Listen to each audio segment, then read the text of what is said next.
संभाजीनगरमधील खुलताबादचं नाव रत्नापूर करा असं भाजप आमदार संजय केनेकर यांनी सरकारकडे आता विनंती केलेली आहे, तशी मागणी केलेली आहे। रत्नापूर नामांतर करून छत्रपती संभाजी महाराजांचा भव्य पुतळा उभारा असंही केनेकरांनी म्हटलंय।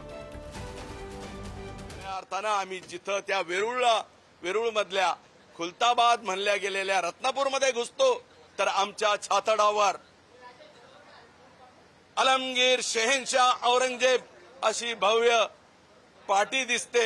हे पाहिल्यानंतर आमच्या सारख्या मावळ्यांच्या मनात रक्त सळसळतं आणि निश्चितपणे हे आम्हाला पुसायचं आहे आणि ते पुसण्यासाठी या रत्नापूरमध्ये एक भव्य विशाल स्मारक छत्रपती संभाजी महाराजांचं व्हावं।